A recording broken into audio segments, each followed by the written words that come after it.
Bismillahirrahmanirrahim. Elhamdülillahi Rabbil alemin. Vessalatu vesselamu ala eşrafil mursalin. Seyyidina Muhammedin ve ala alihi ve ashabihi ecma'in. Allah subhanahu wa ta'alaga çeksiz şükürler. Peygamberimiz Muhammed Mustafa sallallahu aleyhi ve sellem'ga salavat, salam, dua tileklerimiz bolsun. Hurmatly mekendeşler, bardygybızga Kudayım tınçylyk, amançylyk bersin. Elibizde bardyk jaşoobuz bütün bolsun. Kudayım bardygybızdyň baldarybızdy ateneligi çoňaýtsun. Allah Taalanyň karyn alyp kele turgan uşunday bir jaman işlerden Kudayım saktasın. Atalarga Kudayım ınsap bersin, enelerge meýerim bersin, hiç kim balasyn talaga taştabasyn. Kudayımdan jalanyp jalbararybız uşu. Kur'an-ı Kerimde Allah Taala "Waqfid janahaka lil mu'minin" momundarga Kudayga işengenderge, jüregünde imandarga daima geçip eýildik menen mamile kıl degen. Bul ayattan mani düşüngönübüz, emneni düşünöbüz urmatly bir tugan, bir-birimizge geçip eýil bolaly, bir-birimizge jardam goldorun sunaly, bir-birimizge boğru ker bolaly, momun imandy, innamal mu'minuna ihwa dep Kur'an-ı Kerimde albette jüregünde imany barlar, Allah'ny bar bir dep bilgenler, Paygambardy paýgambar dep tasdykdagandar, kıyamat gününe işengenler, bütün uşu gaýyp bolgon, Allah Taala uşu gözgö görünbegen biroq hakykat kılıp jaratyp koygon nerselerden bardygyna iman keltirgen jüregünde imany barlar, bir-birine bir tuğan degen. Biz bolsa bir-birimizdi jek görüşübüz mümkün, biroq Allah Taala bizde manawi alamda, maraldyk alamda bardygybızdy iman berip durup jüregibizge bir tuğan kılgan. Bul dünýede elestetip görölüçü bir adam eneden, bir atadan bir eneden töröldü. Oşo bir tuğanına garabay koygan adam kançalyk adamga jek göründü bolat. Al kolunda bardar bolsun, kançalyk kolu aydygar mawalgan bolsun, adamlarga bireşendik kılgan bolsun, biroq bir tuğanyn taştap koygan adamdy adamlar daima jek görүү menen garayt. Antkeni bir tuğanyna kıla albagan adam başka adamga da bir günü jamandyk kılat degen sezim adamlarda özgöçö bizden Kırgız elibizde uşunday sezimler oynop, uşunday düşünükler bar. Urmatly bir tuğandar emne üçin aýtyp atabız? Kur'an-ı Kerimde Allah Taala momundarga geçip eýil bol dep ataby, bir-birimizge geçip eýil bolaly. A geçip eýil boluşdun manisi kanday? Oşo jardy jarmaşlarga jardam bereli. İmansız bolup atkan, jolunan adaşıp atkan, oşo dindi bilbey atkan, atenesin kakşatıp atkan, bir tuğandı taştap atkan, üy bülöөнü taştap basıp ketip atkan, üy bülöөнü bakpay koyup atkan, uşu adamlarga karap eýildik menen mamile kılıp atkandar bolsa, oşolordu tuğra jolgo çakıraly. Jolda tagdyrynda uşunday bolup bir jetim bolup kalıp atkan bolsa, atasız enesiz kalgan nariste baldar bolsa, tamaktandyryp oşolorgo bir kamkorduk kılıp, uşu ata eneken, menin da baldarım bar, ömür degen Allah'a amanat, men garantiya alıp algan emesmin 70 yıl 80 yıl jaşaýym. Men baldarımdın janında daima gülüp, üyüm naristenin gülküsüne tolup durat degen da garantiya jok. Adam degen "Wa tilkal ayyamu nudawiluha baynan nas" adamdardın arasında Kuday Taala uşunday gündördü aylantıp durat. Bugün bay bolsaň erteň gedeysiň. Bugün üýüňde gülkün bolsa erteň ıý bolup kalyşy mümkün. Bugün üýüňde barçylyk zaman bolup atsa erteň jokçuluk bolup kalyşy mümkün. Bugün üýüňde hiç kıjalatçylyk bolboý turgan bolsa erteň kıjalatçylyk bolup kalyşy mümkün. Adam oşon üçin özüne hiç kaçan işenmеш gerek. Adam bardygyn Kuday Taalam, o Allah'ım dep har bir gözürimem sayın, har bir sekund sayın nafsim Kudayım men alsızmın, bir minötten keyinki tagdyrymdy men bile albaýmyn, oşonçoluk alsızmın. Kudayım sen jardam ber, bardyk denemdi dagı, akılımdy dagı, imanımdy dagı, jaşoomdy dagı, üý bülömdi dagı, kılgan işimdi dagı, kolumdagı güçümdi dagı, başımdagı akılımdy dagı, jüregimde dagı imanımdy dagı saga tapşyrdım Allah. Sen bardygyn tagdyrdy sen beresiň. Gelecekti sen bilesiň, bardygybızga sen ırızkı beresiň, sen ırızkyny alıp koýasyň, sen kimdi galasaň kadyr barkty kılasyň, kimdi galasaň kor kılasyň, kimge galasaň mülk berip bay kılasyň, kimdi galasaň mülkün alıp baylygyny alıp kor kılıp taştaýsyň. Allah Taala bardygy senin golunda. Senin golunda büt jakşylyk bardygyn saga tapşyrdım degen musulmanyň sypaty oşo. Urmatly bir tuğan, бардығыз момунчулукту, мусулманчылыкты, ыймандуулукту ушундай түшүнөлү. Ыймандуу адам эч качан бир кыйналып аткан адамды ушу көз кырын салбай кое албайт. Бул ыймандан болуп эсептелинбейт. Ыймандуу адам бир гана намаз окуш эмес, бир гана орозо тутуш эмес, бир гана зекет бериш эмес, урматтуу бир тууган. Ыймандуу адам ал-ислам күл дейт. Ислам толук нерсе, ал бөлүккө бөлүнбөйт. Бобу кол десек 5 манжа болсо ушу толук болот. Урматтуу бир тууган, ушунун бирөө жок болуп турса канчалык? Бир туугандарыбыздан да кечиребиз. Кээ бир ушу жок болуп калган, бир манжасы жок болуп калган билет. Толук адам эч качан мунун баркын билбейт. Ошон үчүн ислам да ушундай толук, бул бөлүнбөйт дейт. Бир жагын кылып, бир жагын кылбай эмес, колубуздан келишинче пендечилик канча күчүбүз жете турган болсо, ошо исламдан үйрөнгөн нерселерди, пайгамбарыбыз көрсөткөн нерселердин бардыгын кылганга аракетибизди кылалы. Кур'ан-ы Керимде Алла Таала "Wasbir nafsaka ma'alladina yad'una rabbahum bil ghadati wal 'ashiyyi yuriduna wajha wa la ta'du 'aynaka 'anhum turidu zinatal hayatid dunya." Sadaqallahul azim. Can dili menen jaratkан эгесине, жараткан эрегесинин ыраазычылыгын истеп, эртели кеч дуа кылган карапайым адамдар менен өзүң сабырдуулук көрсөтүп, ошолор менен бирге жүр деп буйруган, урматтуу бир тууган. Биз болсо азыр адатыбызда ким бай болсо, кимдин мүмкүнчүлүгү кыйын болсо, ким таланттуу болсо, ким лидер болсо, ошонун жанына бара калганды жакшы көрөбүз. Бирок Кудай Таала эртели кеч Алла Тааланын ыраазылыгын истеп, ошентип ыйлап дуа кылган, Кудай үчүн өзүн берип койгон карапайым адамдар менен сабырдуулук кылып, ошолор менен бирге болгонго аракетиңди кыл. Бул жашоонун убактылуу жылтыр-жултурун көздөп, аларды көзгө илбей койбо дейт. Адамдарды бир кембегалар адам болсо, койчу ушунун колунан эмне келет, же болбосо бу мага эмне пайдасы бар, мунун акылы жетмек беле эмес. Урматтуу бир тууган, ошондой карапайым адамдар менен бирге болууну Алла Таала бизге буйруган. Ошолорду көзгө илбей койбо дейт. Бардыгыбызга бул мисал болуш керек.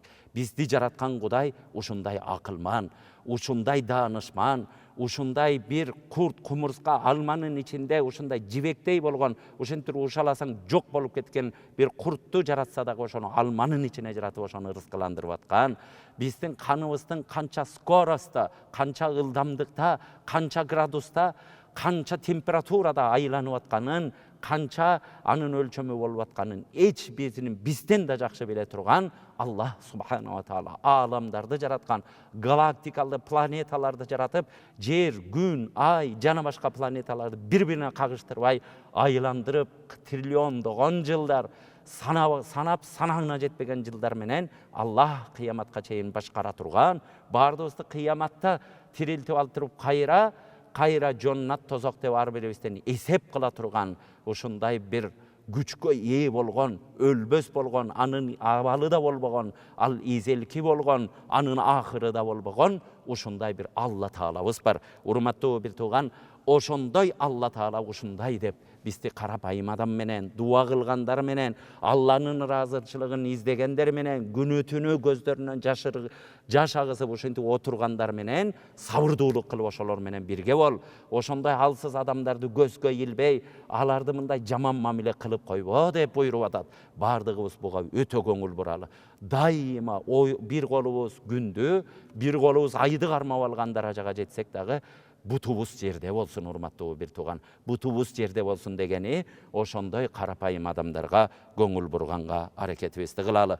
Дагы бир аятта Аллах субханала ва таала فَأَمَّا الْيَتِيمَ فَلَا تَقْهَرْ وَأَمَّا السَّائِلَ فَلَا تَنْهَرْ. Жетимди басынтып кор кылба дейт. Жетимди басынтып, сен кор абалда кылып, аны кагып силпегениң, бирөө сага муктаждык болуп бир сурап келип аткан болсо аны зекип, анындан өйдөсүнүп, аны бир жаман көз караш менен карап, андан жийиркенген мамиле кылба деп Алла Таала бизге буйруйт экен. Урматтуу бир тууган, бир асыбызда жетим чыгып калса ошону байкуш тагдырына жазып койгон, атадан ападан айрылып калган, бул нерсе ошондой бир ушундай абалы болуп турган адамга дагы эч убакытта жаман мамиле кылбайлы. Bardığыбыз ошонун чекесинен өбөлү. Колубуздан келген нерселерди жардам берели. Анын билимине жардам берели. Өсүп өнгөнүнө, тарбиясына, анын кийген кийимине, башкасына эмне керек болсо, биздин балабызга эмне керек болсо ошондой камкор төгөлү. Пайгамбарыбыз саллаллаху алейхи ва саллям дагы кимде ким бир жетимди камкордук кылып, өзүнүн кепилдигин алып, өзү баласындай карап өстүрүп чоңойткон болсо, жаннатта мени менен ушундай бирге болот деп, ортону менен сөөмөйүн ушинтип көрсөткөн урматтуу бир тууган. Пайгамбар менен бирге болгубуз келип атабы? Бул дүйнөдө адамдардын бардыгынын дуасы ушу. Я Аллах, мени пайгамбар менен бирге кыл деген бардыгынын арзусу бар. Бирок пайгамбар менен бирге болгун келсе, урматтуу бир тууган, пайгамбарыбыз өзү айтып туруп бул дүйнөдөн кеткен. Ар бирибиз ошон үчүн жетим жесирдин башын сылайлы. Жетим жесирге ушундай мээримдүү мамиле кылалы. Анан айтарыбыз, мен Азирети Муфти катары элибизге кайрыларым. Урматтуу мекендештерим, биз кыргыз эли улуу элбиз. Биз ата-бабаларыбыз ушу дин тутуп келген, алтындай жерлерди бизге мурас кылып сактаган. Муну биз урпактарга мурас кылып өткөрүп бериш үчүн динибизге бекем бололу. Акылыбыздан айныбайлы, келечегибизди карайлы. Биздин урпактарыбыз, энелерибиз эч убакта ажырашуу деген нерсе сейрек болуптур деле бул нерсе. Көрдүңүздөр, азыр үйлөнүп атат. Чоң ресторан тойлордо ата-эне байкуш, эки жактын ата-энеси ушунду күпүлдөп келип, ошол жерлерге той берип, эмне деген расходторду кылып атат. Нике кыясың, нике кыйгандан да коркуп баратабыз. Андан кийин 2 ай, 1 ай ата-эне менен жолугуп калсаң, ушинтип байкуштардын ушинтип карып кеткен, денелерине бырыш басып кеткен, баланын азабы деген ушундай экен, балдарым ажырашып кетти дегенди угуп атабыз. Урматтуу бир тууган, статистика боюнча бир жылда бир канча бир адам үйлөнгөн болсо, ошонун өтө чоң көрсөткүчтөгү пайызы ажырашып кетип атат. Бул деген эмне дегендик? Ошончо жетим пайда болду дегендик. Пайгамбар саллаллаху алейхи ва саллям, "Ида бакал ятим, ихтазза аршур рахман." Эгер бир жерде жетим ыйлап кала турган болсо, Алланын аршы титиреп кетет деген.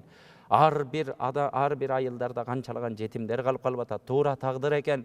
Бир нерсе болуп, кайтыш болуп, ата-энеси бир кайтыш болуп кетсе, ажал Кудайдын колунда нерсе. Бирок урматтуу бир тууган, жашоо менен ойнобойлу. Өзгөчө жаштарга кайрыларым. Үйлөнүп аткан учурларда бир ойлонолу, өзүбүздүн акылыбыз менен кеңешели. Ошентип туруп Раматылык Чубак ажеке ушинтип тамашалап кеп айтчу эле. Краскага ишенип, ушинтип краска менен боенуп алганына ишенип, сулуу экен деп алып, келип туруп анан аны көрүп алып туруп ажырашып атасыңар, биринчи киринтип алып алгыла деп тамаша кылып айтчу эле. Урматтуу бир тууган, бул нерсени биз дагы айталы, ар бирибиз акыл менен алалы. Улуу устаздардан бир улуу аалым ушундай деген: "Мен эки нерсеге адамдарды чоң окуу жай бүтсө деп айтат элем. Биринчи ажылыкка барышка, бараардан мурун бир университет бүтүп алып, ажылык деген университетти бүтүп алып анан барсын деп айтаар элем. Экинчи, үйлөнө турган жаш балдарга үйлөнүү деген эмне деген бир университет ачып койсо, ошону бир 5 жыл окуп туруп, андан кийин үйлөнсө дейер элем деген." Муну жаш студент кездерибизде китептерден окуп, мунун мааниси эмне деп түшүнбөйт элек. Бирок практикалык жашоого келгенде ушуну түшүнүп атабыз. Ажыларга билип билбей бир нерсени барып алып, умраларга барып атабыз. Келип туруп ушул жерде арак ичип, кайра ошол ыйык жерди тебелеген күндөрүбүз болуп атат. Урматтуу бир туугандар, эсибизге келели. Өзүбүздү даярдап алып баралычы, силерден сураныч. Силерге мен барба дебейбиз, ыйык жерге барганыңарга сүйүнөбүз.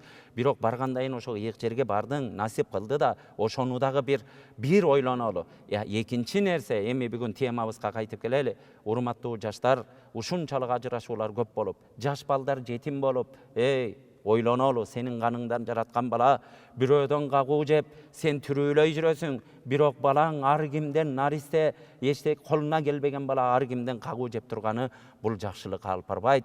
Ошонун каргышы, ошонун бир азап чеккени, ошонун ыйлаганы сени кийинки жашооңо бактылуулук алып келбей койбосун. Бардыгыбыз ойлонолу ошон үчүн. Кудай Таала сага бир ушундай бир китепти аманат берсе, ошонун жоопкерчилиги канча. Эми Алла Таала сага ушундай наристе берип атат, колу буту менен, акылы менен ушундай чүрөктөй болгон уул кызды берип атса, ошону таштап баса берип, арзыбаган дүйнөдө анда эмне үйлөнөсүң? Анда эмне бирөөнүн тагдырын талкалайсың? Анда эмне байкуш бирөөнүн кызын алып келип туруп тагдырын талкалап көчөгө койсуң? Эмне үчүн ошо наристе балдардын күнөөсү эмне? Ошентип туруп таштап туруп баса берип туруп 100 миң деген жетим болуп кетти. Урматтуу бир тууган, бул нерсе бизге баля алып келет. Ошон үчүн бардыгыңыздарга кайрыларыбыз. Bardığыбыз ушул нерсеге көңүл буралы. Урматтуу ата-энелер, мекендештер, бардығыбыз аракет кылганда болот. Бул бир молдонун иши эмес, же болбосо президенттин иши эмес. Бул министрдин, социалдык коргоо министрлигинин иши деп жүктөп коебуз. Же болбосо молдекелер ушинтип келип нике кыят деп жооп берип коебуз. Жок, бул мындай эмес. Бул жалпыбыздын 6 миллиондон ашык калк жашап атабызбы? Ар бирибиз ойлоно турган нерсе. Муну жеңип чыгышыбыз керек. Урматтуу ата-энелер, балдарды үйлөнткөндө дагы ушундай ар жак бер жагына карап, акылдашып, куда түшүп, ошонун ата-энеси менен сүйлөшүп, кызды көрүп, ушу балам ушу жашап кете алат экен деген нерсени ошентип туруп үйлөнөлү. Илгери аталарыбыз кече мага таасирленткен нерсе мына аксакалыбыз болду. Кыргыз эл акыны Замирбек Үсөнбаев аксакалыбыз сүйлөп атат. Ошо киши мен үйлөнгөндө жаш кезимде дейт, апаңарды ушундай кошуна жашайт элек. Бир аз көңүлүмө жагып калганда апама келип айттым. Ошол учурларда келчи мен бир көрөйүн деп апам айтты дейт. Ошол жерде уялып, сизге уялып келе албайт дегенде сен акырын эле көчөнүн ар жагынан бир бастырып койчу, бир басканын көрүп сын берейин деди. Ошон учурда ошо мен ала турган апаңарга жаш кыз эле аркы көчө менен бастырдым. Апам бир карап туруп, бул келин болот. Сага ушу жубай болот деп бир сын берди эле. Ошо менен канча бала көрдүк, небере көрдүк деп сүйлөп отурат. Биздин аталарыбыздын көрдүңүздөр, аталарыбыздын салттары ушу болгон. Энелерибиз ушинтип сындап берген. Балдарын отко салган эмес илгери. Урматтуу элибиз, биз дагы көңүл буралы. Эч билбеген алып кел деп коебуз. Жаш бала күйүп жанып турган учурлар, акылы токтобой турган учурларда барып туруп жетелеп келип, андан кийин бири-бирине сөз табыша албай калып, анан көчөлөрдө жетимдер чачылып атат. Биринчи жетимди сыйла, жетимге көңүл бурдештен мурун ошо жетимди болтурууга ар бирибиз аракет кылалы. Туура, ал тагдырдан болуп өлүп, же болбосо бир жок болуп кеткен болсо ал тагдыр туура. Бирок өзүбүз ошого себеп болуп, алып келип туруп жашоону ойлонбой, эч план түзбөй, балдарыбызды дайындабай туруп ушул нерселерге кадам таштап атабыз дагы, биз акырында жетимдердин көчөгө чачылышына, урпагыбыздын ошо жетим болуп чоңоюшуна биз жол ачып берип атабыз. Кимибиз ойлойбуз? Мисалы үчүн мен Кудайдан тиленерим, о Аллахым, менин урпагым, келе турган урпагым кыяматка чейин үзгүлтүккө учурабасын. Бирок урпагыман бир да бети жок адам чыкпасын. Бети жок бала таштаган, көчөлөргө жетимдерди сапырган, арак ичкен, келечекте адамдарды алдаган, адамдарга бетбак болгон, эки жүздүү болгонду Кудайым чыгарба деп дуа кылабыз. Урматтуу бир тууган, ар бир кишинин арзусу ушу, менин тукумуман ушундай айбандарды чыгарба деп дуа кылалы. Аны үчүн биз өзүбүздү аракет кылалы. Жанагындай жетимдерди көчөлөргө сапырылды ушинтип санын көбөйтпөгөнгө аракет кылалы. Ар бирибиз бул нерселерге кадам таштаганда Кудай Тааланын дагы жардамы болот. Урматтуу бир туугандар, эми жетимдерди багуунун пайгамбарыбыз саллаллаху алейхи ва салламдын жубайы Айша энебиз ушундай бир окуяны баяндайт. Бир күнү Айша энебизге эки жетим кызын көтөрүп бир эне келип, бир аз жардам берип коесуңбу дегенде Айша энебиз 3 тал курманы ушинтип туруп алаканына салдым. Ошол учурда кыздары ачка экен. Эки кызына бирден курма берип, бирөөнү өзүнө салаарда, бир кызы жебейип, апаке деп сурап калганда, өзүнүн оозунан алып чыгып оозуна салды. Ошол окуяны көрүп таасирленип пайгамбарыбызга келип, я Расулаллах, ушундай окуя кылды деп туруп, баа окуяны кайталап бергенимде, пайгамбар саллаллаху алейхи ва саллам ал аялга энелик мээрими үчүн Алла Таала бейишти насип кылды деген. Урматтуу бир тууган, көрдүңүз, бул жетимге, ошондой мээримге канчалык Алла Таала бул нерселерди буйруйт, бардыгыбыз ойлонуп көрөлү. Дагы бир улуу зат айткан, түшүмдө көрдүм, түшүмдө ушундай мен дейт, ушундай жаман иштерди кылчу элем, арак иччү элем, адамдардын арасында чагымчылдык кылчу элем, ушак сүйлөчү элем, жалган айтчу элем, уурулук кылчу элем. Бирок бир күнү жүрдүм дагы, бир жетимди көрүп калдым. Жетимди көрүп калып ушундай мээримим төгүлүп кетип, ошону кийиндирдим, ичиндирдим. Ошентип ошого мээрим төгүп жүрдүм. Бир күнү түшүмдө мен өлүп турмун. Кыяматта мени баягы күнөөлөрүң үчүн деп туруп азап тозокко сүйрөп кетип атты. Жолдо ушинтип бакырып, чыркырап, тозоктун отун көргөндө ушундай түшүмдө, ушундай өзүмөн кетип, ушу күндү көрөр белем деп алып кетип баратканда, баягы мен багып жүргөн, мен камкордук кылып жүргөн жетим астыман чыгып, токтогула, мени бул караган, мен жетим болгондо ушундай келип мага камкордук болгон деп ыйлап атты. Ошол учурда Алла Таала тарабынан ушундай кабар келди. Жетимдин шафааты кабыл болду, бул бейиштик болду дегенде ойгонуп кеттим деген. Урматтуу бир тууган, жетимге жардамдын жетимге жардамдын касиеттери ушундай болот. Да улуу заттардан Анас ибн Малик ушундай деп сөз айткан, урматтуу бир тууган. Эң үйлөрдүн жакшысы үйүндө жетим жашатып, ошо жетимге жакшы мамиле кылган үй үйлөрдүн эң жакшысы. А үйлөрдүн эң жаманы ошол үйдө жетим жашайт. Жетимди кор кылып, ошону басынтып, ошону үстүнөн тышып, ошону кагып силкен үйлөрдүн эң жаманы деген. Ошон үчүн эч убакытта жетим жесирди какпайлы, бардыгыбызды, балдарыбызды ата-энелүү чоңойтсун, бардыгыбызды мээримдүү кылсын, элибизде тынчтык болсун, бардык үйлөрдө наристелердин үнү угулсун. Кудайым бардыгыбызга жакшылык берсин. Вассаламу алейкум ва рахматуллахи таала ва баракатуh.